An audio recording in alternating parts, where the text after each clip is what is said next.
বললাম কিয়ামত দিয়া কেন, আয়াত কিন্তু পড়ছি কিয়ামতের আয়াত। আল্লাহ বলে ইয়াউমা তাবিয়াদ্দু বুজুহু ওয়া তাসওয়াদ্দু বুজুহ। আল্লাহ বলে কিয়ামতের দিন কাহারো চেহারা নূরের মতো আলো হবে, আবার কাহারো চেহারা কালো হয়ে যাবে। কথা কোন ঠিক কিনা? এই তো পাশাপাশি কবর, পাশাপাশি কবর। এমনিতে একজন আর একজনের বাড়ি ছাড়া ভাল লাগে না, কিন্তু পাশাপাশি গুরুস্থানে কবর। এই কবরের মানুষ ওই কবর মানুষকে বাঁচাইবার কোনো সুযোগ নাই। এই কবরের মানুষ কষ্টের ভাগ ওই কবরের মানুষ নেওয়ার সুযোগ নাই। অনুরোধ করে বলে দিয়া যায়, পায়ের মধ্যে হাত দিয়া বলে দিয়া যায়, এই ডাক দিয়া বলে ও জগৎবাসী, ও জগৎবাসী, আমার স্বামীকে বাহিরে দেখেছে নামাজ পড়েছে, আমিও জানি সে নামাজ পড়ে। বাহিরে সে রুকু করেছে, আমিও জানি সে রুকু করে। কিন্তু আমার স্বামী ভিতরে একটা সমস্যা ছিল, যেই সমস্যাটা আপনারা ধরতে পারেন নাই। জিজ্ঞাসা করা হলো কি? ওই বস্তার ভিতরে যেই মাল বিক্রি করে ওই মালের ভিতরে ইটের কংক্রিট ঢুকায়া ওজন বাড়ায়।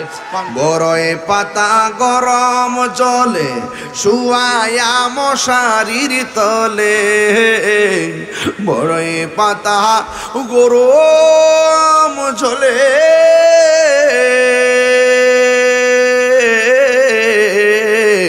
বড়ই পাতা গরম জলে শুয়ায়া মশারির তলে, আতর গোলাপ চন্দন মেখে দে সজনী তোরা, সাজিয়ে গুজিয়ে দে মোরে। এত ভয়েস অফ সুন্নাহ, সুন্নতের সত্যবাণী। ওয়াবাশিরিল্লাযীনা আমানু ওয়া আমিলুস সালিহাত,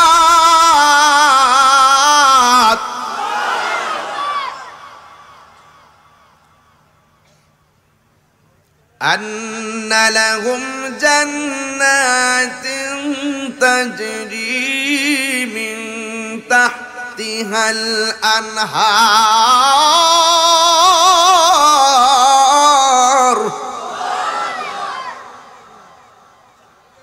দুইটা গুণ অর্জন করা লাগবে। দুইটা গুণ হলো, নাম্বার ওয়ান, আপনাকে ইমানদার হতে হবে। নাম্বার ওয়ান কি? ইমানদার হতে হবে। নাম্বার টু, আপনাকে নেক আমল করতে হবে। তাইলে বোঝা গেল, নাজাত যদি পেতে চান, আল্লাহর রহমত যদি পেতে চান, আপনাকে অফকোর্স আগে ইমানদার হতে হবে। কারণ ইমান ছাড়া আমলের কোনো দাম। আমরা কি ইমানদার না বেঈমান? আরো জোরে কোন না, ইমানদার না বেঈমান? ইমানদার। আল্লাহ রাব্বুল আলামিন বলেন, যারা ইমানদার হবে, আমার আল্লাহ রাব্বুল আলামিন বলেন, যারা ইমানদার হবে তারা টাকার কাছে ইমান বিক্রি করে না। যারা ইমানদার হবে তারা কখনো বাতিলের কাছে মাথা নত করে না। আমার যুবক ভাইরা, আল্লাহ রাব্বুল আলামিন কোরআনুল কারীমের মধ্যে ইরশাদ করেছেন, ফাকাইফা ইযা জামা'নাহুম লিয়াউমিন লা রাইবা ফীহ। সেই দিনটা কেমন হবে? যেই দিন তাদেরকে একত্রিত করা হবে, যেই দিন সম্পর্কে কোনো সন্দেহ নাই। ওয়াফিয়াত কুল্লু নাফসিম মা কাসাবাত ওয়া হুম লা ইউজলামুন।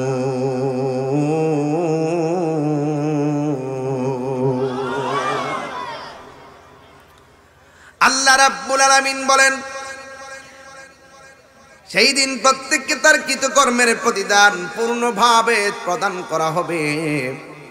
ওয়া হুম লা ইউজলামুন।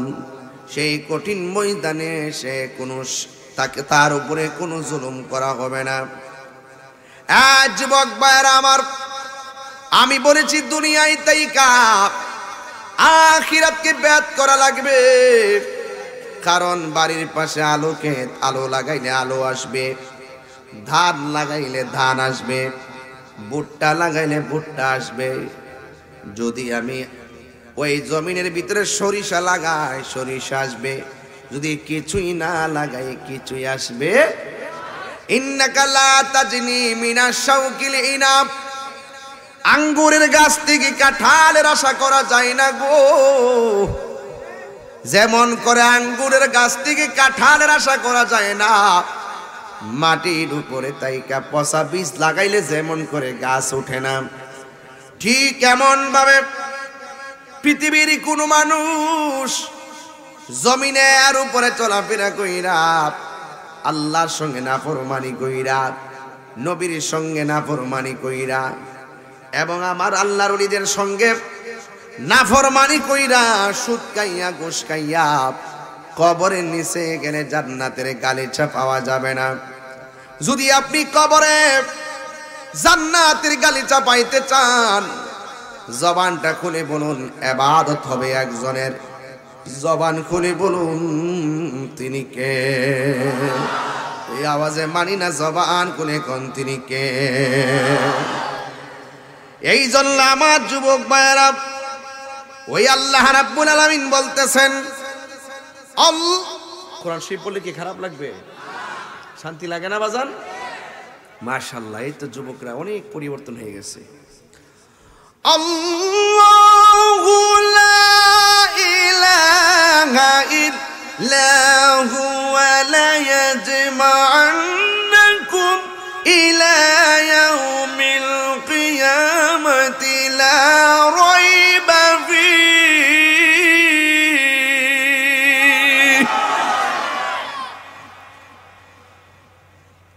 ওয়া মান আসদাকু মিনাল্লাহি হাদিসা। আল্লাহ রাব্বুল আলামিন হলো তিনি যিনি ছাড়া কোনো ইলাহ নাই।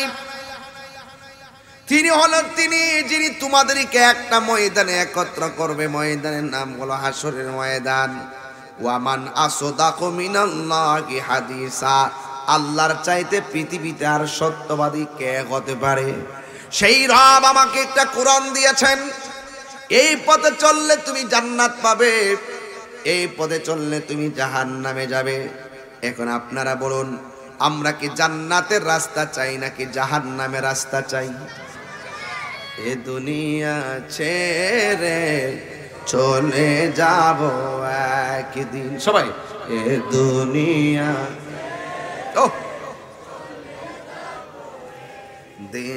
মায়ারি বাদন ভেঙে যাবে একদিন। আসব না আমি আর আসব না হে ভুবনে কোনো দিন।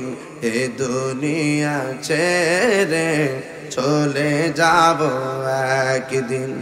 মায়ারি বাদন ভেঙে যাবে একদিন। এই যে বাড়ি গাড়ি ক্ষমতা সবই চলে যাব আমি, পরে রবে সবই। দুনিয়ার মায়া সব দুনিয়ার পরে রবে একদিন। এ দুনিয়া ছেড়ে চলে যাব একদিন। এ দুনিয়া ছেড়ে চলে যাব একদিন। হায়রে আমার বিষয় দিছে কবরের আযাব। হায়রে শুরু করলাম কিয়ামত দিয়া কেন? আয়াত কিন্তু পড়ছি কিয়ামতের আয়াত। আল্লাহ বলে ইয়াউমা তাবিয়াদ্দু বুজুহু ওয়া তাসওয়াদ্দু বুজুহ। আল্লাহ বলে কিয়ামতের দিন কাহারো চেহারা নূরের মতো আলো হবে, আবার কাহারো চেহারা কালো হয়ে যাবে। কথা কোন ঠিক কিনা? এটা হাসরের ময়দানে উঠে ঠিক করা যাবে না রে। এই দুনিয়াতে যা করবেন হাসরের ময়দানে তারা বাস্তব প্রতিদান প্রতিফল পাবেন। আমার বিষয় দিয়েছেন কবরের আযাব, কিন্তু ওয়াজ শুরু করছি কিয়ামত দিয়া কেন? আরে ইসরাফিল আলাইহিস সালাম চুরে চিল্লালে কি অসুবিধা হবে? কার ঘুমের প্রবলেম আছে এদিকে? সবাইকে বলবো সজাগ থাকেন, সবাই সজাগ থাকেন। আর কবরবাসীর জন্য আজকে দোয়া হবে, কথা কোন ঠিক না বেঠে? আরে আমরা তো আমাদের বাড়িতে চলে যাব, কবরবাসীদের বাড়িতে আসার সুযোগ নাই। কথা বলেন আল্লাহু আকবার। ইয়া ঘরে ঘরে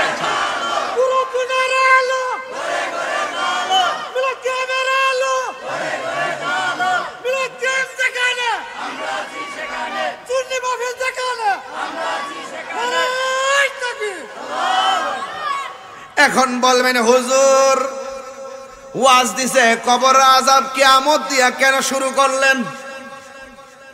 আমি এই জন্য শুরু করছি, সেই দিন ইয়াউমা তাবিয়াদ্দু বুজুহু ওয়া তাসওয়াদ্দু বুজুহ, সেই দিন কাহারও চেহারা নূরে চমকাবে, আবার কাহারও চেহারা কালো হবে। কিয়ামত দিয়া শুরু করছি কিয়ামতের ময়দানে যাদের চেহারা নূর হবে তারাই মৃত্যুর সময় এই পাইছি একটা আওয়াজ, এই একটা আওয়াজ পাইছি। এটা ইয়া না, এটা ইয়ার গাড়ি না, এই যে ঈদের দিন ডেক সেট লাগায় নাচছে যে এটি না, নাউজুবিল্লাহ কোন এগুলো কি চলবে? ঈদের দিন গুনাহ মাফের দিন, ঈদের দিন মানবিক ভালোবাসার দিন। এই দিনকে যারা বেহায়াপনা গান বাজনা দিয়া ডান্স করে করে এলাকায় ঘুরে, অন্তত পক্ষে ওই সন্তানগুলো কখনো জাতির সভ্য সন্তান হতে পারে না। কথা বলেন ঠিক না ঠিক? আজকে থেকে যুবক amazing figure and fighter everybody হাত তোলো, হাত তোলো।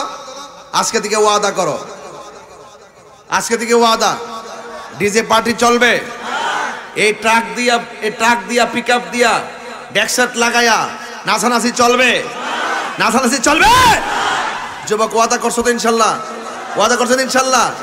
এগুলোর মধ্যে বীর পাশার মানুষ, এরপরে আর কয়েকটা গ্রাম নাম কর না, ইসলামপুরের মানুষ, হ্যাঁ বারোগড়িয়া। আমরা এইরকম নাচানাচি বেহায়াপনা থাকবো?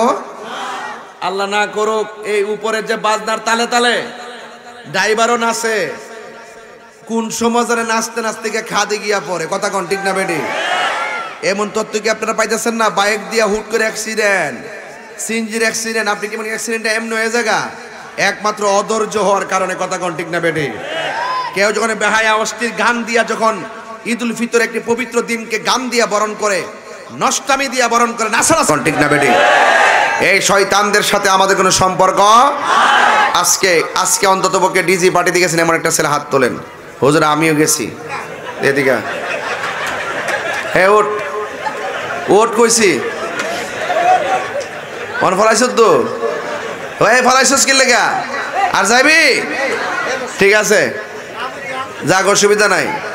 আজকে একটা গেছিন গা, এটা বলে গেছে, শর্মাইছে তো, যাক ভবিষ্যৎ আর যাইতো না। আমিন কন, আর আমিন কন। হ্যাঁ আজকে যারা দাঁড়ায় জিকির রে বেদাত কো, এখন যে গিয়ে পিকের মতো না সিডিদের বেদাত টেদাত কর না গো। হ্যাঁ এটা মানে প্রতিবাদ আমরা করি সব জায়গাতেই। কথা কোন ঠিক কিনা? তো ভাগ্য বলা যে আমার সামনে পড়ে না, আমার সামনে পড়লে সবডিরে খারুইয়া সেলফি তুললে আস্তে করে ডেক্সিটকে কইলা বিদা করে দিলাম। বলে তোমরা বাসায় চলে যাও বাবা, আর কি নাচানাচি করো না। তোমার মা তোমাকে বড় কষ্ট করে জন্ম দিয়েছে, মরে গেলে তোমার মা জীবনের কান্না হয়ে যাবে। কথা কোন ঠিক না বেটি? একটা সন্তানের জন্য মায়ের টেনশন থাকে কি থাকে না?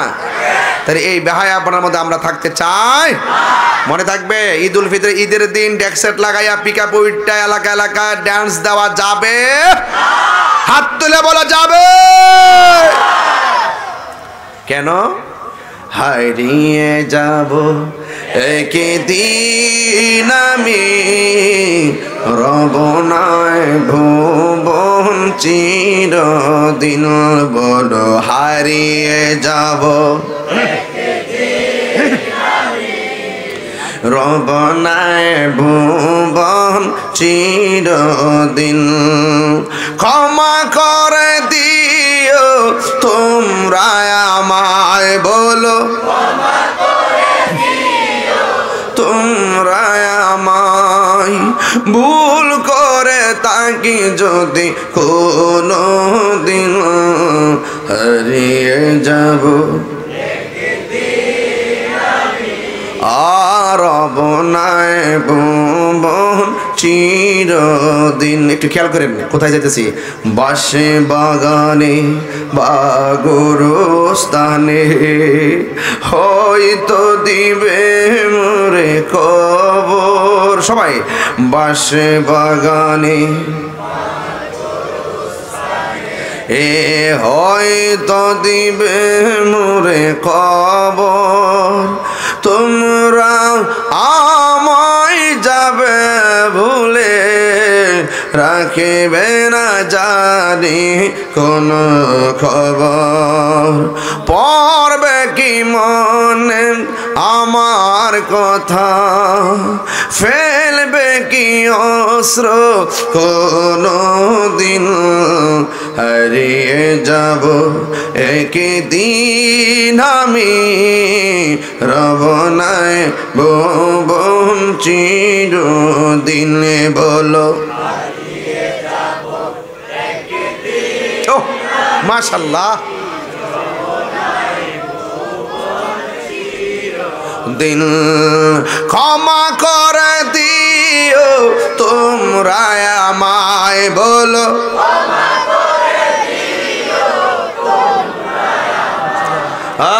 ভুল করে তাকে যদি কোনো দিন হারিয়ে যাব একদিন আমি রব নাই। এই তো ওয়াশটা রেখে দিলাম, ওয়াশ দিলাম মানে কবরের আযাব। ওয়াশটা শুরু করলাম কিয়ামত দিয়া। কেন? কিয়ামত বড় ভয়ানক অবস্থা কবিরি। সেই দিন মানুষ বড় পেরেশানিতে পড়ে যাবে। একটা দিক থেকে এমন একটা বাতাস আসবে, হাতুড়ির তলে বাতাস লাগার সাথে সাথে মুমিন সব মারা যাবে।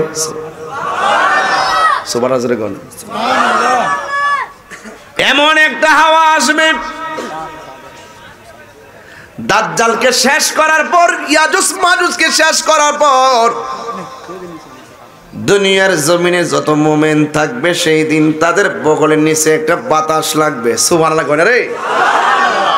ইমাম মাহদী যখন আসবে,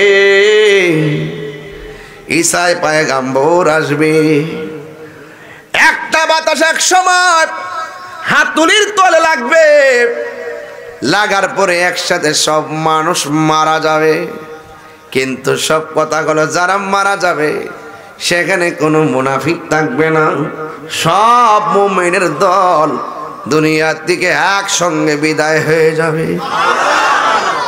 বাকি থাকবে শুধুমাত্র কাফের, বাকি থাকবে শুধুমাত্র কাফের। এই কাফের উপরে ভয়াবহ কিয়ামতের তাণ্ডব চলবে। তাইলে আমি কিয়ামত দিয়া শুরু করলাম, কারণ হলো একটাই, ওই কিয়ামতের বিভীষিকাময় প্রান্তরে আমার আল্লাহ মুক্ত হাওয়া দিয়া সব বিদায় করে দিবে, মৃত্যুর যন্ত্রণা থাকবে না। কিয়ামতের তাণ্ডব চলবে কাফের উপরে। ঠিক এমন ভাবে একটা কিয়ামত হলো সমষ্টিগত, আর একটা কিয়ামত হলো ব্যক্তিগত। আর ব্যক্তিগত কিয়ামত হলো তুমি আমার জীবনে বীরপাশার ঘরের সামনে যখন আজরাইল এসে যাবে, সে যে বলবো বলবো বলবো ইনশাল্লাহ, সে যে নামে আজরাইল, সঠিক সময় বীরপাশা তোমার ঘরে হইব দাখিল। কত কাকতি, কেউ মুরব্বী বাবারা বীরপাশা আজরাইলে চিনিনি?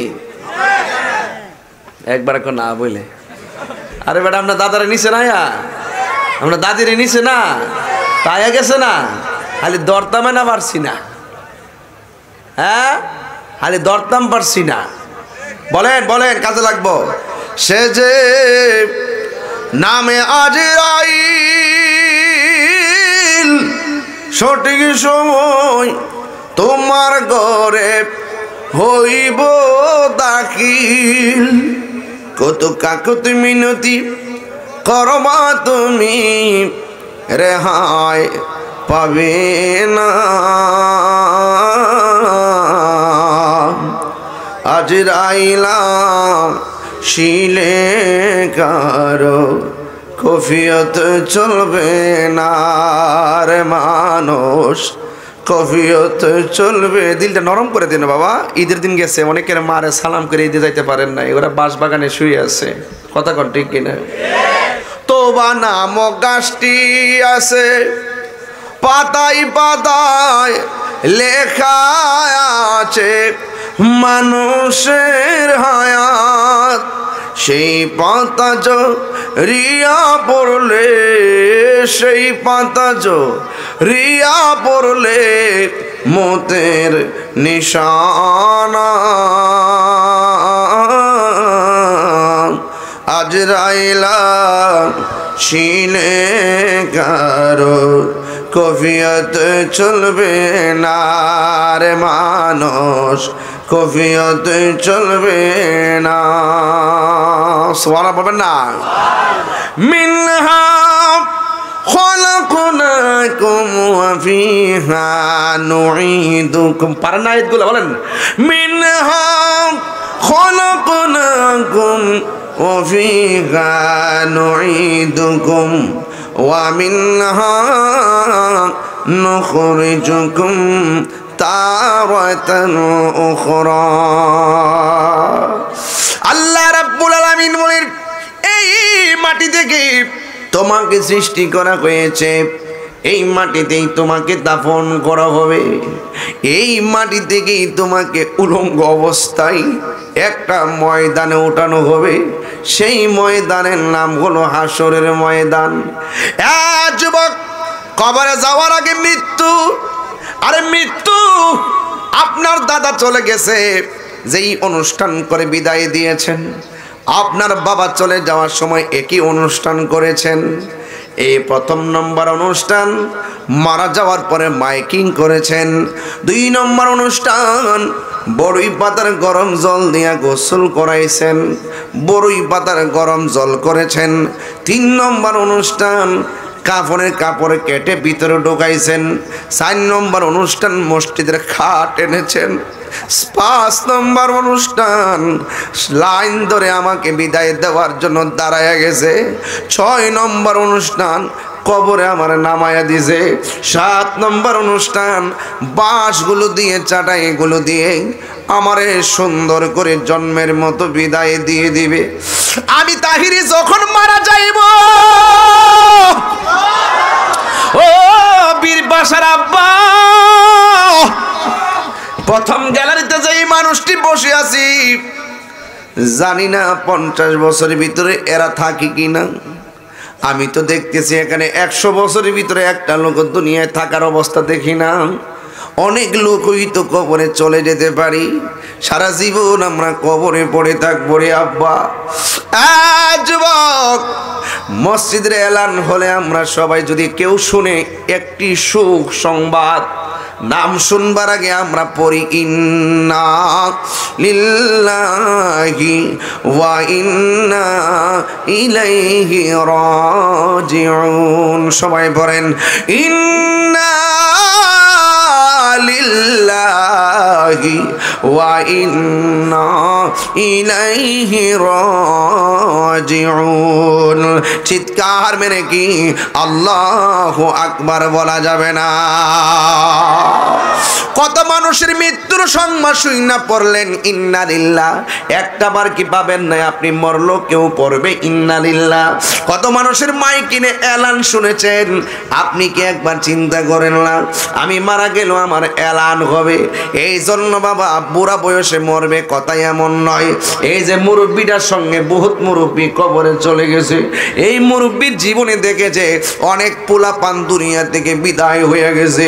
এই মৃত্যু বড় কঠিন রে বাজান, মরণ বড় কঠিন।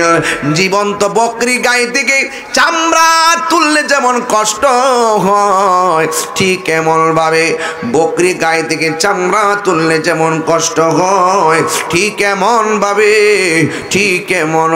রে বাবা ওই আজরাইল যখন তোমার রূহটা নিয়ে যাবে, তো এই জীবন্ত বকরি গায়ে কষ্টের মতো অনুভব হবে। গলাটা বাজান শুকায়া যাবে, এত গলার ছিদ্রটা এমন মোটা হবে, কথা কোন ঠিক কিনা? এই দূরটা এমন মোটা হবে। কিন্তু মৃত্যুর ঘাটে চলে গেলে যখন আল্লাহ রিজিকের দরজায় তালা মেরে দিবে, হাজার চেষ্টা করেও স্যালাইন কেন ইঞ্জেকশনের সুইচ দিয়াও এক ফোঁটা পানি কণ্ঠের নিচে নেওয়া যাবে না, কথা কোন ঠিক না বেঠি? কেন নেওয়া যাবে না? একটা মাত্র কারণ, আপনার হাঁটার জন্য যে জমিনটা বরাদ্দ ছিল, যখন বরাদ্দ শেষ হয়ে যায় পা দুইটা অচল হয়ে যায়। জবান দিয়া যত কথা বরাদ্দ ছিল, যতদিন পর্যন্ত যতটা কথা বলা বরাদ্দ ছিল, যেদিন এই বরাদ্দ শেষ হয়ে যায় তখন সেই জবানটা বন্ধ হয়ে যায়। বন্ধুরি অনুরোধ করে বলি, ওই মৃত্যুর পূর্বে যখন আজরাইল আপনার কাছে চলে আসবে তখন আপনার অবস্থা ভয়াবহ হয়ে যাবে।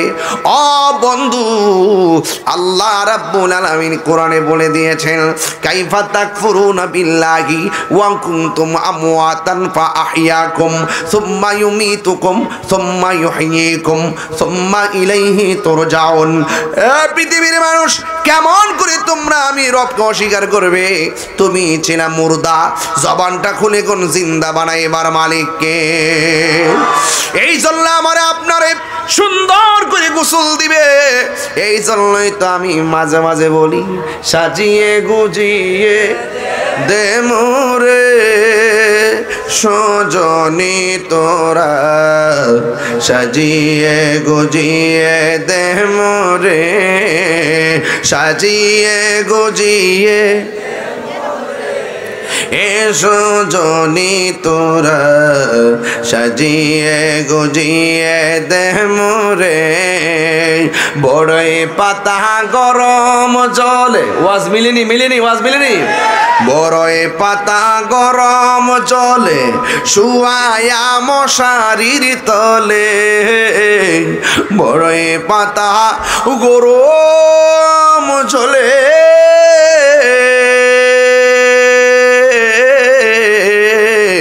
বড়ই পাতা গরম জলে শুয়ায়া মশারির তলে, আতর গোলাপ চন্দন মেখে দে সজনী তোরা, সাজিয়ে গুজিয়ে দে মোরে। এত রঙিন এত কাপড় কিছুই ভালো লাগে না মোর, এত রঙিন এত কাপড়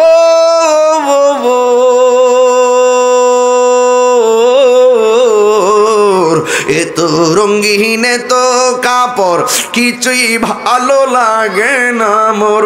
সাদা কাফন আমায় পরাই দে সজনী তোরা, সাজিয়ে গুজিয়ে দে মোরে, সাজিয়ে গুজিয়ে দে মোরে সজনী তোরা, সাজিয়ে গুজিয়ে দে মোরে। একটা জবান বন্ধ রাখবেন না, মোহব্বতে মায়ার সুরে বলো সুবহানাল্লাহ। হায়রে ও আমার বীর পাশের বাবা, কি দিয়া ওয়াজ বুঝাইতাম, ওই সিস্টেম শুরু হবে। আজরাইলের রূহটা নিয়ে যাবে। ঠিক এমন ভাবে এক আল্লাহর প্রেমিক, এক আল্লাহর পাগল দেখা যায় দেখতে, আর কি দেখতে দেখতে, ঠিক কি না? নামাজের কোনো অভাব নাই, রোজার কোনো অভাব নাই, হজের কোনো অভাব নাই, মুখে দাড়ির কোনো অভাব নাই, মাথায় পাগড়ি আর টুপির কোনো অভাব নাই। কিন্তু লোকটা হঠাৎ করে দুনিয়ার থেকে বিদায় হয়ে গেল। আপনারা দেখবেন কিছু কিছু মানুষ আছে দুনিয়ার জমিনে, ভালো মানুষ মারা গেলে জানাজার নামাজে ভিড় জমে যায়। কথা কোন ঠিক কিনা? এই লোকটা এত সুন্দর ইবাদত করে, আর লোকটা এমন নীতির সহকারে ব্যবসা করে, মানুষ সব তার জন্য পাগল হয়ে যায়। কিন্তু লোকটা হঠাৎ করে যেই দিন মারা গেল, মারা যাওয়ার পরে মানুষ কবর করতে যায়। আমার সমাজে দেখবেন মুরব্বী একটা মারা গেলে কবর করার মানুষ কোনো অভাব হয় না বরকতের জন্য। কথা কন্যা ঠিক কিনা? একদিন মাটির ভিতরে হবে গরে মন আমার, কেন বন্ধ দালান ঘর। বিল্ডিংটা যাইব নিও কবর। ফুতরে ব্যাংকের সুদের টেয়ার মালিক বানাইবার আগে শিক্ষায় শিক্ষিত বানায় যান। আপনি মারা যাওয়ার পর আপনার কবরে পারা যায় দোয়া করবে। কথা কন ঠিক না বেটে? আর হারাম টাকা ব্যাংকে তোয়া যাইবেন, আপনি কবরে যায় জুতার বাড়ি খাইবেন। আর আপনার ছেলে ইডালি অ্যাপাচে হাং পালসার R15 লইলে টুকুর টুকুর টিকটক বানাইবো। কথা কোন ঠিক কিনা? টিকটক বানায় মস্তারি করবার, কবর আপনার ঠিকঠাক বানাইবো। হ্যাঁ, এখনো সময় আছে বন্ধু। হালাল টাকা দিয়ে সন্তানকে মানুষের মতো মানুষ বানায় যান। প্রয়োজন অল্প শিক্ষা দেন, তারপরও বালা। হারাম খাওয়ার চাইতে বালা। কথা কোন ঠিক না বেটি? জুতা সুর বহুত বালা, কিন্তু সুদকুর মারাত্মক খারাপ। কথা কোন ঠিক কিনা বলে? যুবক ভাই, মানে সুদের ভিতরে 70টা গুনাহ আছে, এর মধ্যে সর্বনিম্ন গুনাহ হলো মায়ের সঙ্গে জিনা করা। জোরে কি নাউজুবিল্লাহ মুখ দেয় না? ও আপনারা কি সুদ খাইবেন? আমরা কি সুদ খাবো? আমরা সুদ খাবো না, সুদ দেব না। এই লোকটা মারা গেছে, বাহ কত সুন্দর দাড়ি, মাথায় পাগড়ি, সবাই গিয়ে কবরস্থানে গিয়ে কবর করলো। কবর করতে শেষ হতে না হতেই তার কবরের ভিতরে সর্প চলে আসছে। আচ্ছা সবাই বলুন তো, সর্প কি অভিশাপ নাকি আশীর্বাদ? আরো জোরে কোন, আরো জোরে কোন। তো এরপরে কবরে সাপ দিকে মানুষগুলো উঠটা দিছে দৌড়। এরপরে আবার একটা মানবতা করে আরেকটা কবর করছে। এরপরে কবর যেই মাত্র শেষ করব, ওই মাত্রই দেখে কবরের ভিতরে সাপ। তখন তার আর কত কবর করব, সময় তো মাইকিং তো হয়ে গেছে। এখন তারা কয়েকটা কবর করতে কত কষ্ট লাগে। আমরা যদি কুর্তি থেকে আর সাপ দেখতে থাকি, আমাদের জিন্দিগি শেষ হয়ে যাবে, লাশও আর দাফন করা যাবে না। এই জন্য কি বলছে ওরা, চিন্তা করলো দুইটা কবর করলাম, দুটা কবরের ভিতরে সাপ দেখলাম, তাহলে একটা কাজ করি, আল্লাহর বন্ধুর কাছে যাই আসল ঘটনাটা জানার জন্য। আরো বড় করে কোন সুবহানাল্লাহ। ভালোবাসার জায়গা মদিনা, ভালো লাগার জায়গা মদিনা, বলো ভালোবাসার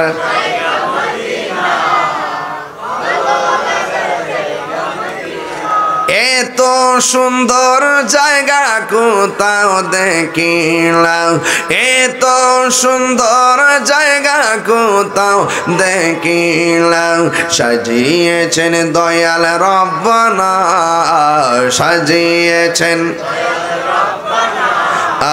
ভালো লাগার জায়গা মদিনা, বলো ভালোবাসার। একই দিনই কবরে যাব, কেউ তো যাবেন, যাইবনি বন্ধু, যাইবনি বান্ধব, যাইবনি স্বামীর কবরে বউ, যাইবনি বাপের কবরে সন্তান, যাইবনি। এই তো পাশাপাশি কবর, পাশাপাশি কবর। এমনিতে একজন আর একজনের বাড়ি ছাড়া ভাল লাগে না, কিন্তু পাশাপাশি গুরুস্থানে কবর।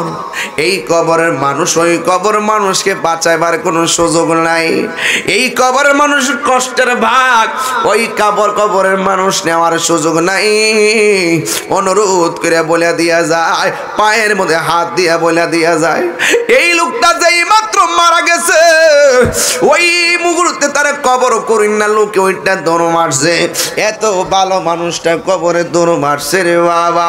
এবার দুইটা কবর যখন করলো, কবর করার পরে মনে মনে কয় আমরা কবর করতাম কত, আর একটু সাউন্ড তুলে দাও, আমরা কত সামরা এ বেড়া ঘুমাইস একটু তুলে দে, আমরা কত ভাগ বেড়া মশলা দে। আমার যুবক ভাইয়েরা আমরা কতই চিন্তা করি রে বাবা। এ বন্ধু রে, ও যুবকের বীর পাশা না, ও বীর পাশার বীর সৈনিকেরা, বীর পাশার বীর সৈনিকেরা মারহাবা গনা গেলে আমরা নবীর জন্য জীবন দিতে পারবো, আরো যদি পারবো ইনশাল্লাহ। এই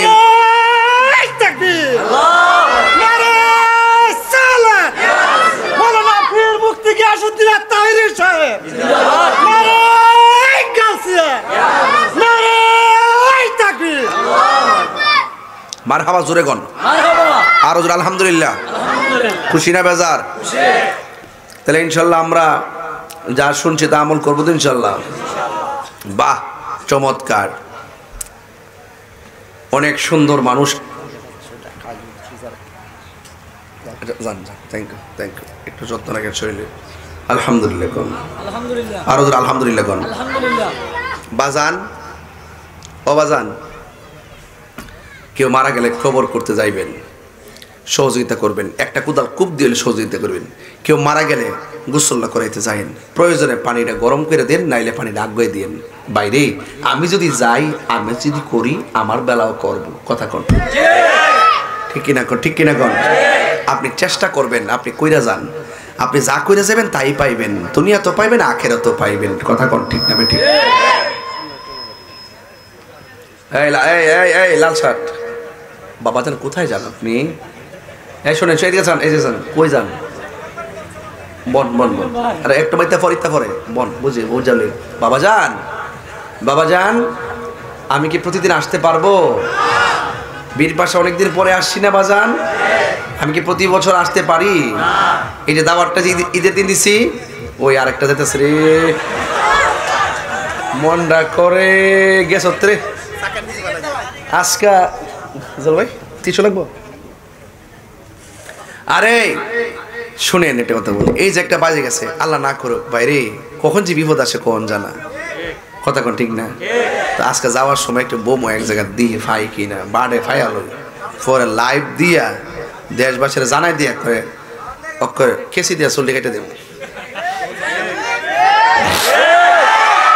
বাবুগিরি ছড়াইলাম ওদের সেরা, কথা কোন ঠিক না বেটি? ফরার টেবিলে কোনো খবর নাই, শুধুমাত্র ব্যাকসেট লাগালে ঘোরাঘুরি, কথা কোন ঠিক না বেটি? আমি কি বলছিলাম, ওই যারা বাজনা বাজায় যা ফাল দেখে আর গাড়ির মধ্যে উঠবেন, ঠিক কিনা? ওই হ্যাঁ ঠিক বলে কো, এটা ঠিক আছেন রে, এটা কিতা বলে? হ্যাঁ নালামত্রা, তুই কোন দেশ আছ? ও আজ পানিতে ফিরেছে গা। আমি কইছি যারা মারা যাইব এরা, আচ্ছা ঠিক আছে, খেয়াল রাখছি আমি যাওয়ার সময় সবটি খারিবে ইয়া, যারা মারা যাইব এদের এদের পানিটা গরম করে দিয়েন, কাফনের কাপড়টা কাটতে দিন। কেউ মারা গেলে কাফনের কাপড়টা কাটতে পারে না এখন, ওই 2-3 বারে মিললে একজনটা দইরা আনে, কথা কোন ঠিক না বেটি? গোসলটা করাইবো, গোসলের নিয়ম কানুনটা ভালো করে জানে না, কথা কোন ঠিক না বেটি? তো এইগুলো জানতে হবে, বা জানে এগুলো আমাদের একটা অন্যতম ভূষণ না বাজান। এই জন্য আজকে দেখেন ঈদের দিন মাহফিলটা দিচ্ছে, আপনি কি মনে করতেছেন?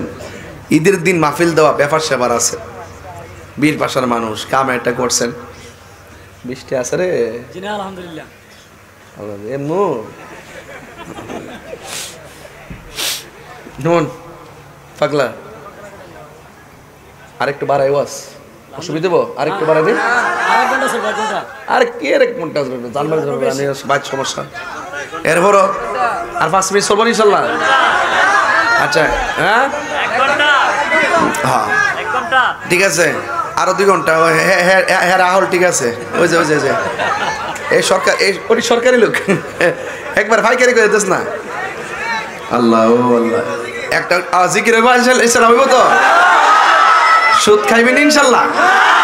হ্যাঁ সুদ করতে সাইজ করতে যে আরাম লাগে আমার, মনটা সাফার দাঁত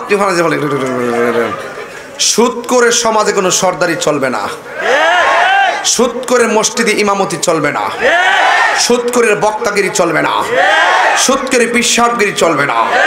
কথা বলেন ঠিক কিনা?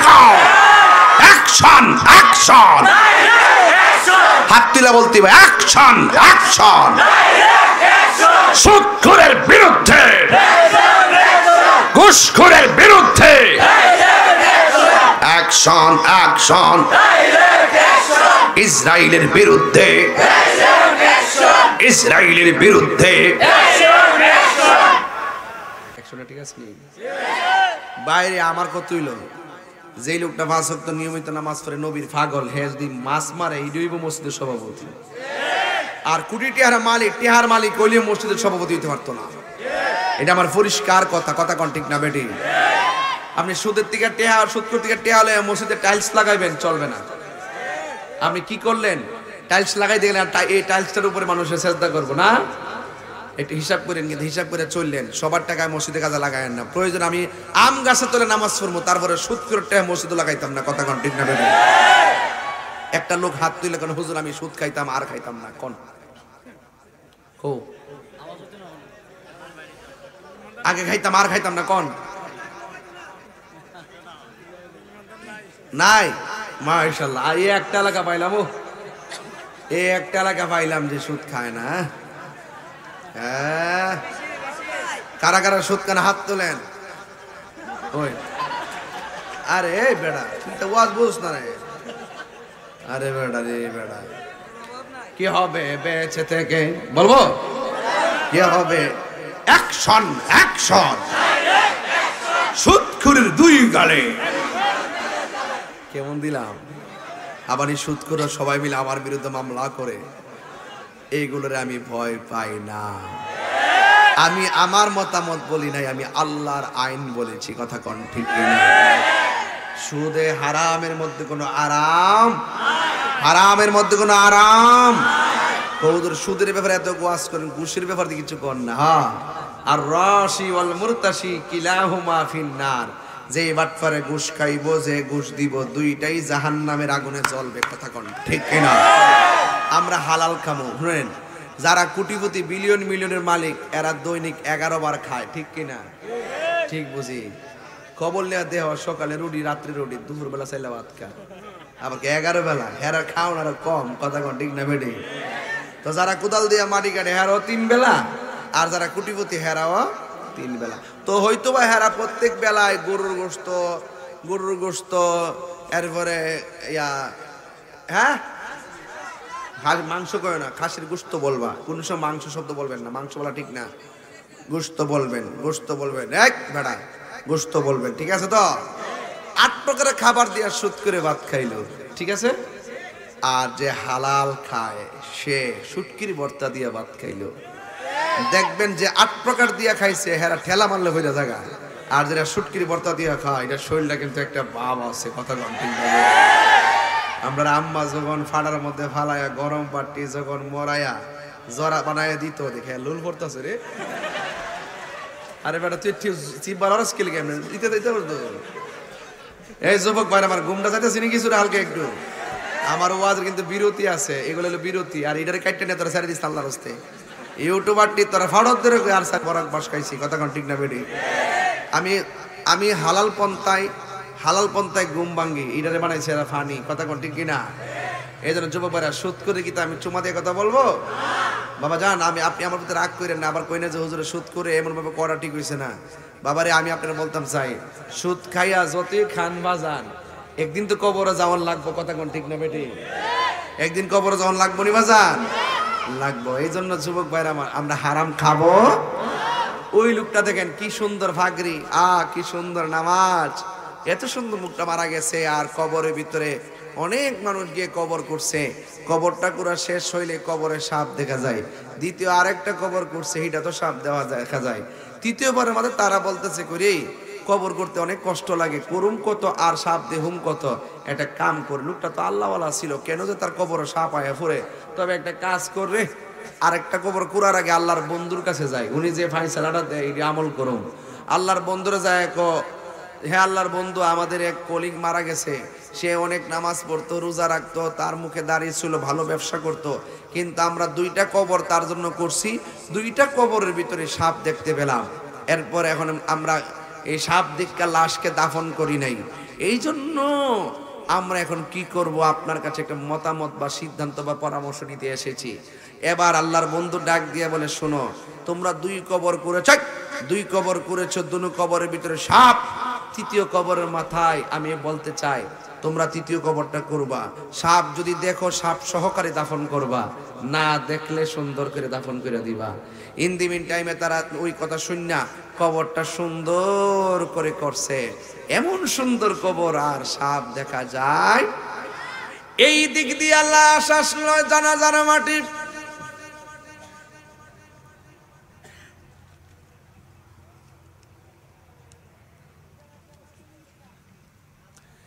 এই দিক দিয়ে তার নামাজের কোনো অভাব নাই, 1 নম্বর ব্যবসায়ী ছিল, কিন্তু লোকটা মারা যাওয়ার পর সবাই আমার সাথে বলেন, বন্ধুরা রে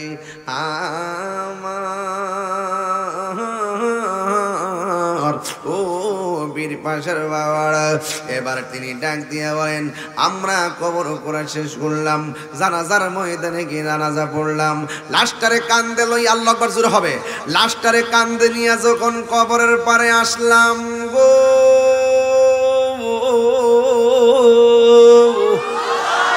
এবার আমরা তাকায়া দেখলাম লাশটা যেই মাত্র নামাবো, এই মুহূর্তে দেখলাম 2টা আজদা সাপ কবর মধ্যে ফনা তুল্লা দাঁড়ায় রয়েছে। চিৎকার মেরে কন্যা নাউজুবিল্লাহ। আমার যুবক, এবার সাপটা যেই মাত্র দেখছে লাশটারে আর কাটে রাখে নাই, সবাই ডিল মাইরা কবরে না নাইমা কবরে গর্তের ভিতরে ফেলে দিয়েছে।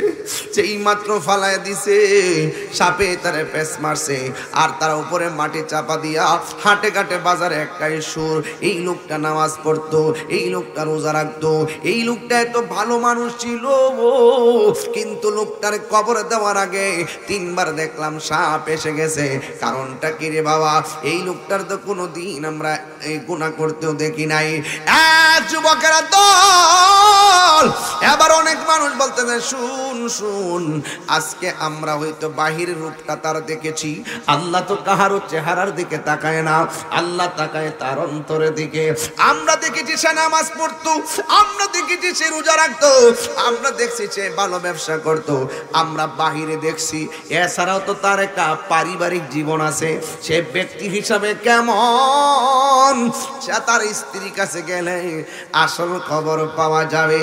এই মুহূর্তে সবাই মিল্লা স্ত্রীর কাছে চলে গেছে। আপনারা জবান কইলা কোন, স্বামী মারা গেলে স্ত্রী দোয়া করলে লাভ আছে না নাই?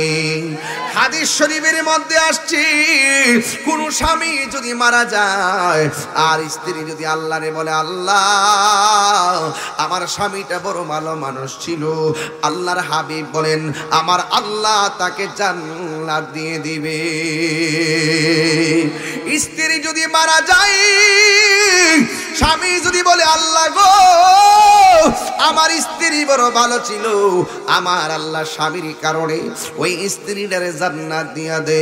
এই জন্য আমি বলতে চাই, ইন দি মিন টাইমে তারা গেল স্ত্রীর কাছে, যাইয়া ডাক দিয়া বলে, শুনেন গো, আপনার স্বামী মারা গেছে, আমরা সবাই ব্যথায় ব্যথিত, কিন্তু বড় টেনশনে আছি। এত সুন্দর আমল কইরা, এত সুন্দর নামাজ কইরা, এত সুন্দর ব্যবহার কইরা, কেন কবরে যাওয়ার আগে সাপ এসে গেছে? এই ব্যাপারে আপনার কোনো মন্তব্য আসেনি? আপনারা জবান খুলে কোন, সমাজের মানুষের কাছে ধরা না খাইলো পারিবারিক ভাবে অনেক অভিজ্ঞতা স্ত্রীর আছে না নাই? ওই স্ত্রীকে ডাক দিয়া বলে, আপনার স্বামী দুনিয়াতে তাইকা এমন কাজ করছেনি গো, যেই কাজের কারণে কবরে যাওয়ার আগে সাপ এসে গেছে। বন্ধুরে, ও যুবকের দোল, আপনারা জবান খুলে বলেন, রহমত দেওয়ার মালিককে, আরো চিৎকার মেরে বলুন কে? বন্ধু, স্ত্রী ডাক দিয়া বলে, ও জগৎবাসী, ও জগৎবাসী, আমার স্বামীকে বাহিরে থেকে যে নামাজ পড়েছে, আমিও জানি সে নামাজ পড়ে। বাইরে সে রুকু করেছে, আমিও জানি সে রুকু করে। কিন্তু আমার স্বামী ভিতরে একটা সমস্যা ছিল, যেই সমস্যাটা আপনারা ধরতে পারেন নাই। জিজ্ঞেস করা হলো কি? কয় বস্তার ভিতরে যেই মাল বিক্রি করে, ওই মালের ভিতরে ইটের কংক্রিট ঢুকায়া ওজন বাড়ায়, কংক্রিট ঢুকায়া ওজন বাড়ায়। এই ওজন বাড়াইয়া বাড়াইয়া মানুষের দুকা দিয়া টাকা কামাইছে। এই জন্য হয়তো বা আমার স্বামী এখানে কবরে যাওয়ার আগে সর্প এসে গেছে। এই কথা বলার পরে তাদের কথাটা বুঝে আসছে। যুবক এখন বলবেন, তাহিরি হুজুর, নবীর আমলে ভুট্টা ছিল, নবীর আমলে জব ছিল, এইগুলা তো এখন এই দেশে নাই। ভালো কথাই তো বলছেন, ওই দেশে গমের সঙ্গে পাথর মিশাইতো। এখন আপনারা বলবেন চালের সঙ্গে এমনি পাথর থাকে, কোনো মানুষ চালের সঙ্গে পাথর দিয়া মিশাইয়া বিক্রি করে না। কিন্তু আমি বলবো শুনেন, আরে ভাই, চালের মধ্যে যদিও পানি না, চালের মধ্যে যদিও পাথর না দেয়, ওই সরিষার মধ্যে যদিও পাথর না দেয়, কিন্তু আমার সমাজে যারা দুধ বিক্রি করে ম্যাক্সিমাম মানুষ দুধের ভিতরে পানি দিয়া ওজন বাড়ায় কি বাড়ায় না? এই জন্য যুবক, দুনিয়ার কোন মানুষকে যদি তুমি ঠকাইবা, তাইলে তুমি আমি ঠকে যাব। এই জন্য অনুরোধ করে বলে দিয়া যায়, বন্ধুরা রে আমার, ও যুবকের দল, পায়ে দুইরা বইলা দিয়া যায় রে যুবক, প্রকাশ্যে কিংবা গোপনে গুনাহ করো, কিন্তু একদিন আল্লাহর দরবারে হিসাব দেওয়া লাগবে। এই জন্য যুবক আমার, ওই কবরে যাওয়ার আগে আল্লাহর হাবিব বলেন, আমি মেরাজে গেলাম। আমি যখন মেরাজের মধ্যে গিয়েছিলাম, আমি যখন মেরাজে গিয়েছি, যাওয়ার সময় দেখছি ভয়ঙ্কর তিনটা আযাব দেখা যায়। তিনটা আযাব। এক নম্বর আযাব হলো, একটা কবরে দেখছি বাসাব, একটা কবরে দেখছি আযাব হইতেছে। জিজ্ঞেস করলো, এটা কোন আযাবটা, কেন হইতেছে, কোন অপরাধের কারণে আযাব হইতেছে? ওই আল্লাহর হাবিবকে আল্লাহ ডাক দিয়ে, বন্ধু গো, এদের জন্য কেন আযাব হয় জানেননি? আমার নবী, আপনার নবী বলেন, এরা হলো ওই সমস্ত মানুষ যাদেরকে আযাব দেওয়া হচ্ছে, এরা ওয়াক্ত মতো নামাজ আদায় করতো না, নামাজের ব্যাপারে উদাসীন ছিল। কবর আযাব দিছেন তো আমারে, এই জন্য বইলা দিয়া যায়, তিনটা আযাব কবরের মধ্যে সবচাইতে ভয়ঙ্কর। আর তিনটা আযাবই হবে বেনামাজি হওয়ার কারণে। এক নম্বর হলো বেনামাজি হওয়ার কারণে তিনটা শাস্তি। এক নম্বর, কবর মাটি তোমারে চাপা দিব। দুই নম্বরে, কবরে জাহান্নামের আগুন ধরাইয়া দেওয়া হবে। তিন নম্বরে গো, আপনার কবরের ভিতরে সাপ বিচ্ছু দিয়ে দেওয়া হবে। এখন প্রশ্ন হলো, হুজুর, তাইলে এই কবরের মধ্যে আমরা আযাবটাকে শরীরের উপরে হয় নাকি রূহের উপরে হয়? বুঝার দরকার আছে না নাই? এখন যদি বলি আযাবটা শরীরের উপরে হয়, কবর খুললে দেখা যায় হাড্ডি পরে থেকে শরীর থাকে না, তাইলে এখানে কেমনে শরীরের উপরে হয়? আসলে আযাবটা শরীরের উপরে না, এটা রূহের উপরে আযাব হয়। আর রূহের উপরে আযাব হলে হাসরের ময়দানে মানুষ রূপে আপনি উঠবেন, সেই জায়গার ভিতরে সেই আযাবের প্রভাব পড়বে। কথা কোন ঠিক কিনা?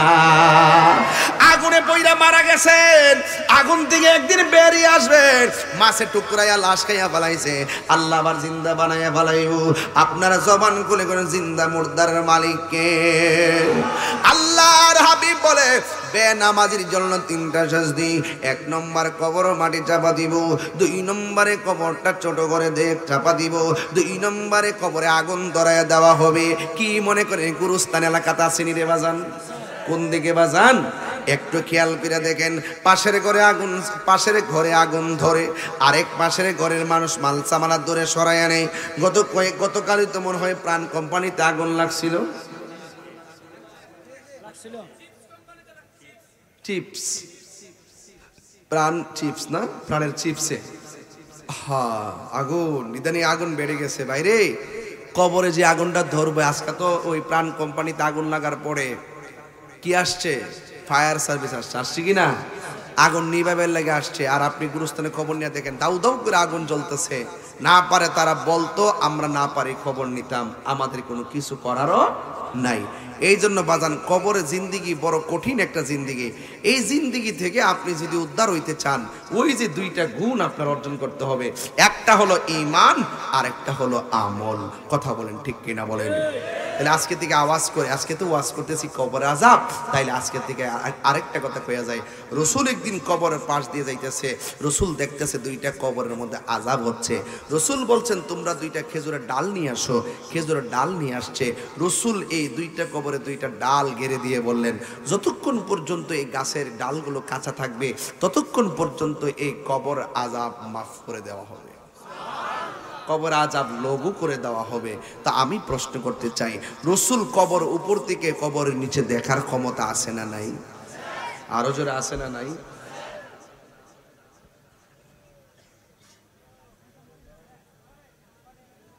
এটা উত্তর দিতাম না, ফাও ফাও প্রশ্ন করস কি? তারপর এটা একটা প্রশ্ন হইল? তুমি আসলে বুদ্ধি করে দিছো প্রশ্নটা?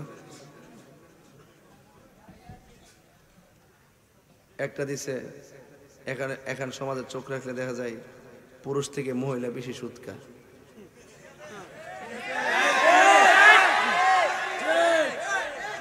না না না না, এটা শুনেন, অত ঠিক ঠিক করে না, আমি বলি শুনেন। পুরুষে সুদ খায়, এটা ঠিক আছে, আর মহিলার সুদ নাই, মহিলা টিহা লাগা। যে যেটা কয় এটা কস না, উল্টা পাল্টা করলাম কুমু। বাবা কেমন দিলাম? বাবা আর আছে, আরেকটা আছে, আরেকটা আছে। যে দিছে এটা কে দিছে এটা? আচ্ছা আরেকটা আছে, টিয়া লাগানিও হাজারে কত? হাজারে, 10,000-এ, 1 লাখে। তো বুঝছুনি, লাখ দিয়া যে বছর শেষে লাখটা বাড়ি মারে, এই লাখ দিয়া যখন লাখ বাড়ি মারে তখন এই বউয়ে জামাই লোকে সাইড মারে। বুঝতে হইব হারামের মধ্যে কোন আরাম।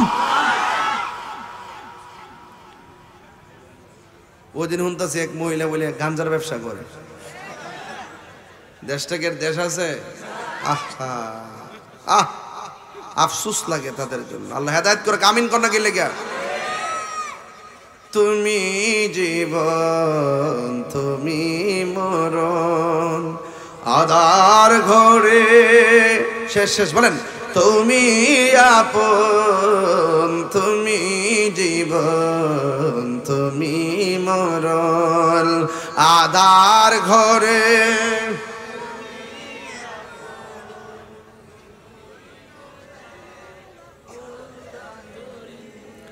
তুমি তুমি নিদান কোরআনে ওয়ালা, ইয়া রাসূলুল্লাহ ইয়া হাবিবাল্লাহ, ইয়া রাসূল ইয়া রাসূলুল্লাহ। জোরে করে মারহাবা। আরেকটা ছেলে প্রশ্ন করছে, হ্যাঁ সাহসটা কত চিন্তা করতেছি, যাক এবার কয়ালাই। হুজুর আমার একটা প্রশ্ন ছিল, আমি বিয়ে করতে চাই, বাবা মা আমাকে বিয়ে করাতে চাচ্ছে না, আপনি আমার উদ্দেশ্যে কিছু বলবেন, আমি প্রাপ্ত বয়স্ক।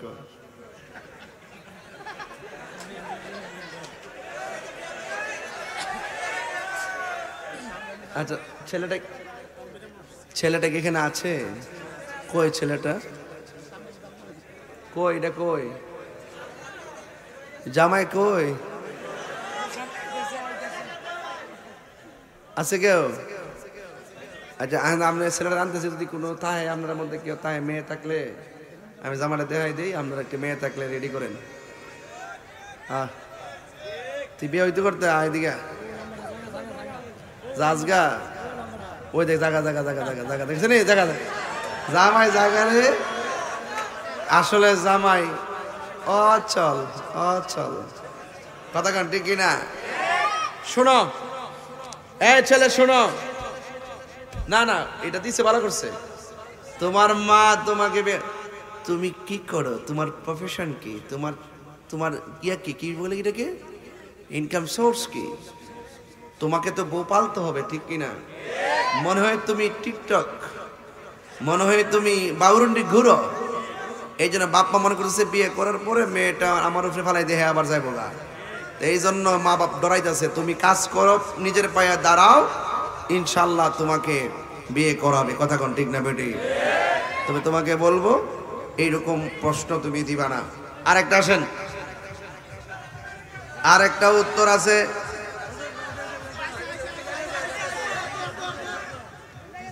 গেছে ও আরেকটা গেছে, তাহলে তো দিনের বেলা মনে ফালাই লিয়েছে না, আমি তাকলে চললো আর কিছু করে। আরে আরেকটা প্রশ্ন আছে, কইটা বাইর কর। হুজুর একটা বিষয় জানা ছিল,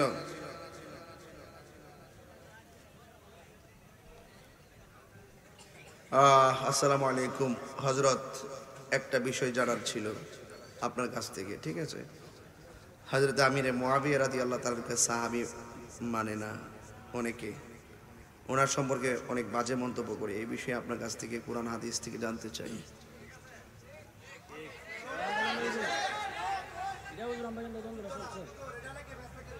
কোনো ফ্যাস নাই, কোনো ফ্যাস নাই। এটা হলো সমাধান, হলো সংক্ষিপ্ত ভাষায় বলে দিন। হযরতে আমির মুআবিয়া রাদিয়াল্লাহু তাআলা আনহু তিনি একজন সাহাবী ছিলেন। কিতাবের নাম ফিকহে আকবর, ইমামে আজম আবু হানিফা রহমাতুল্লাহ আলাইহি প্রথম দিক দিয়ে একটা হাদিস আনছে রাসূল করিম সাল্লাল্লাহু আলাইহি ওয়াসাল্লাম থেকে, যে আমার উম্মতের মধ্যে 73টা দল হবে, 72টা দল হবে জাহান্নামী, একটা দল হবে জান্নাতি, সেই দলটা হলো আহলুস সুন্নাত ওয়াল জামাত। এই হাদিসটা বর্ণনা করছেন আমির মুআবিয়া রাদিয়াল্লাহু তাআলা আনহু। সুবহানাল্লাহ, বুঝছেন? কিন্তু মোল্লাগিরি থাকবো নি, জিরার ব্যাপারে সুন্নিগিরি করেন, এই হাদিসটা বর্ণনা করছেন আমির মুআবিয়া রাদিয়াল্লাহু তাআলা আনহু। আরেকটা হাদিস বলি, ইন্নামা আনা কাসিম আল্লাহু ইউতি, আল্লাহর রাসূল বলছেন আল্লাহ আমাকে দেয়, আমি নবী বন্টন করি। এই হাদিসটা রিওয়ায়াত করেছেন হযরত আমির মুআবিয়া রাদিয়াল্লাহু তাআলা আনহু। সিয়াসিত্তার ভিতরে 163টা হাদিস তিনি হযরত আমির মুআবিয়া রাদিয়াল্লাহু তাআলা থেকে বর্ণিত, এগুলো ইমামগণ এনেছেন। তো আপনি যদি একটা সিফিনের যুদ্ধ দিয়ে হযরত আমির মুআবিয়া রাদিয়াল্লাহু তাআলাকে মারতে চান, তাহলে আপনি দেখেন তো কত দিক দিয়ে আঘাত লাগে। কারণ সিফিনের যুদ্ধটা ছিল ইজতিহাদি খাতা, বুঝের ভুল। হযরতে মৌলা আলী রাদিয়াল্লাহু তাআলা আনহুর ইজতিহাদটা ছিল সঠিক, আর আমির মুআবিয়া রাদিয়াল্লাহু তাআলার ইজতিহাদটা ছিল ভুল। কথা কোন ঠিক কিনা? আর প্রত্যেক সাহাবায়ে কেরাম মুজতাহিদ ছিলেন। মুজতাহিদরা যদি ভুল করে একটা সওয়াব পায়, যদি সঠিক হয় 2টা সওয়াব পায়, কিন্তু তাদেরকে ভুল ধরার ক্ষমতা আমাদের নেই। এরপর আসেন সাহাবায়ে কেরামদেরকে গালাগালি করা যাবে না। হযরত আমির মুআবিয়া রাদিয়াল্লাহু তাআলা আনহু তিনি একজন সাহাবী ছিলেন, তিনি আমার নবীর শ্যালক ছিলেন। আমির মুআবিয়া রাদিয়াল্লাহু তাআলার বোনকে আমার রাসূল বিয়ে করেছেন। সুবহানাল্লাহ, আপনি কি বুঝতেছেন? আপনি বুঝেননি কোথায় যায়। রাসূল বলছেন সামুদ্রিক যুদ্ধে যারা অংশগ্রহণ করবে তারা জান্নাতি। হযরত আমির মুআবিয়া রাদিয়াল্লাহু তাআলার নেতৃত্বে সেই সামুদ্রিক যুদ্ধ সংগঠিত হয়েছিল। আপনি বুঝেননি কোথায় যায়। রাসূল সাল্লাল্লাহু আলাইহি ওয়াসাল্লাম নিজের হাতের তরবারি হযরত আমির মুআবিয়া রাদিয়াল্লাহু তাআলাকে দিলেন এবং বললেন যে এই তরবারি যার হাতে থাকবে সে জান্নাতি। যেরকম সুবহানাল্লাহ। আর এই তরবারি ছিল হযরত আমির মুআবিয়া রাদিয়াল্লাহু তাআলার হাতে। তা আপনি এক সিফিন দিয়ে যদি আমির মুআবিয়া রাদিয়াল্লাহু তাআলার দোষ ধরতে চান, এজিদের বাবা হিসাবে যদি আপনি দোষ ধরতে চান, তাহলে আমার নবীর ভবিষ্যৎবাণী সিয়াসিত্তার 163টা হাদিস, ইমামে আজম আবু হানিফা এবং 4 মাযহাবের 4 ইমাম, মাযহাবের ইমাম, তরিকতের ইমাম বলতে আর কিচ্ছু থাকে না। এইরকম সমস্যা 1500 বছর আগে সৃষ্টি হওয়ার পরে সকল কিছুর জাজমেন্ট করে ইমামগণ একটা রায় দিয়ে গেছেন রাসূল পাকের একাধিক হাদিস মোবারকের উপর ডিপেন্ড করে।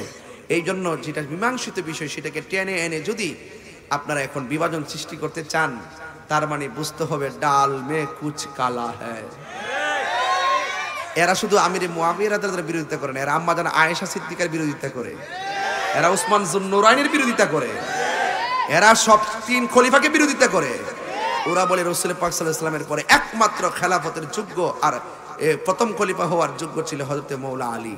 এটা বলে। আরে বোকারা, এটা যারা বলে আমি জানতাম চাই এক একজন সাহাবায়ে কেরাম এক একজনের পরে যে ক্ষমতায় আসছেন, খেলাফতের দায়িত্ব নিয়েছেন, সাহাবায়ে কেরামদের মধ্যে কোনো বিরোধ ছিল?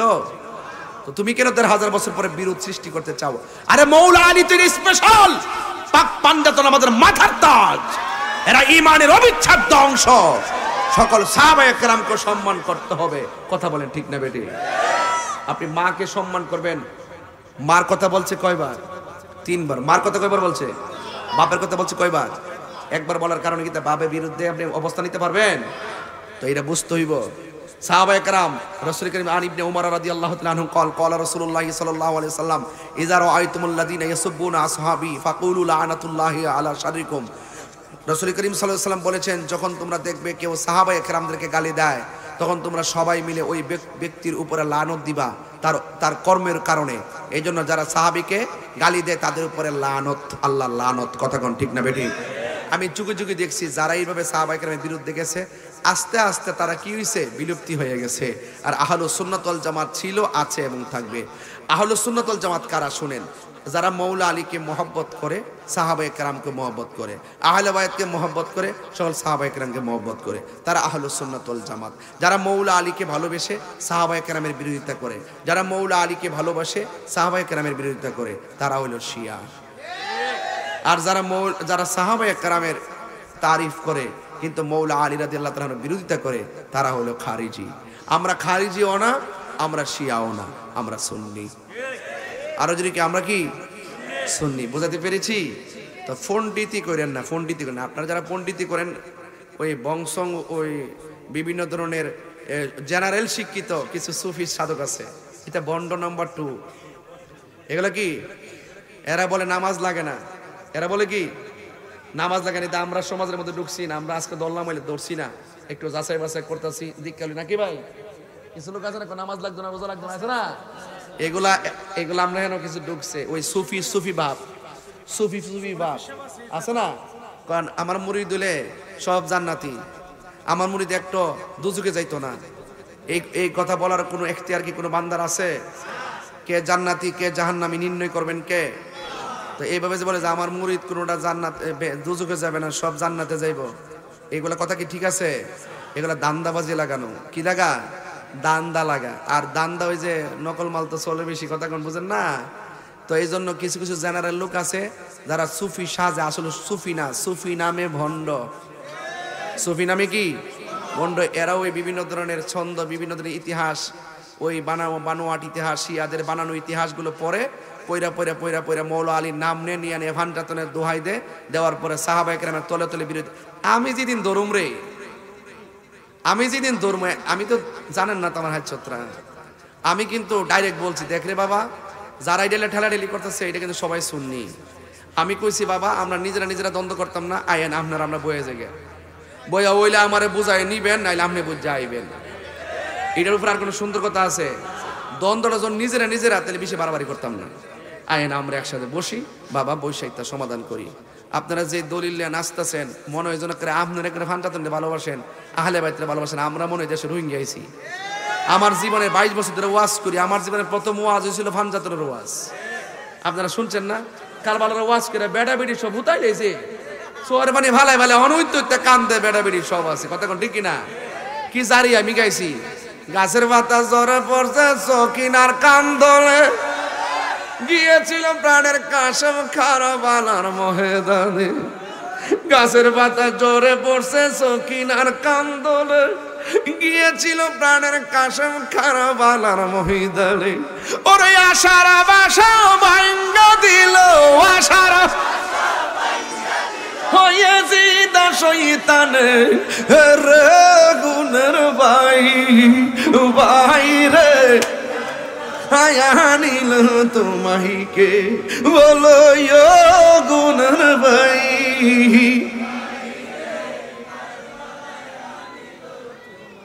বুঝলে গেছেন গিয়া?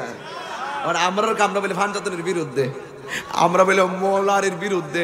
ও টুনটুনিল জুতা দাবাইরান লাগেনি? সারা জীবন কত ওয়াজ করলাম ফান্টাতনের উপরে। তোমরা তো অঞ্চল ভিত্তিক খেদমত করো, আমরা জাতীয়ভাবে খেদমত করি। আমরা সুন্নিয়ত শিখাইতে আইসো না।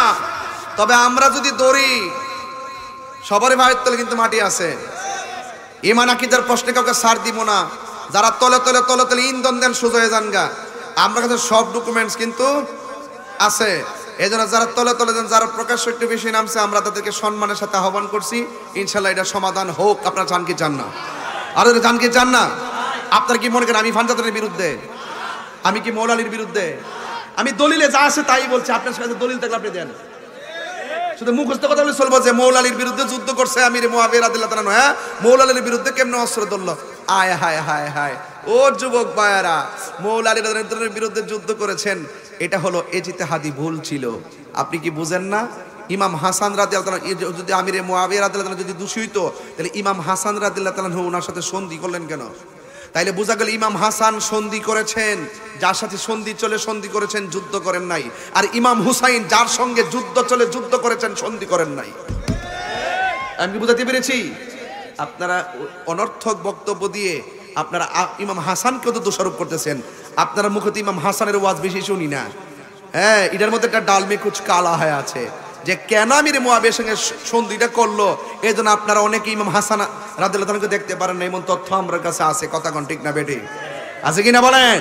এগুলো সব আমরা রাখছি। খবরদার কেউ কিন্তু বেশি কিছু বাড়বেন না, বাড়াবাড়ি ভালো না। কারণ আপনারা মনে করেন না যে আমরা একবারে উড়ে এসে এখানে জুড়ে বসছি। আমাদেরও কিন্তু দলিল আদিল্লা আছে। আছে কিনা বলেন?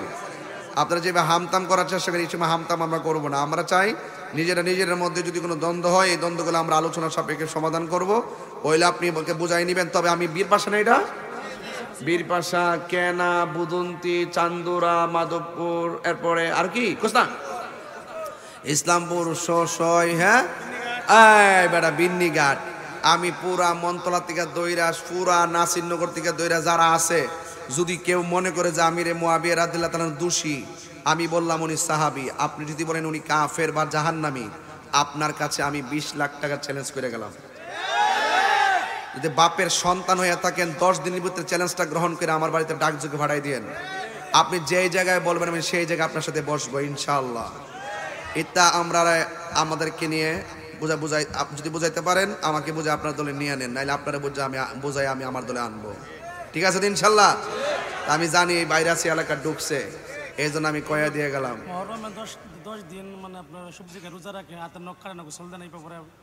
আচ্ছা ঠিক আছে, মহরমের 10 তারিখ পর্যন্ত সবজি খায়, গোস্ত খায় না, অন্য কোনো খাবার খায় না, হাতের নখ কানে না, গোসল করে না।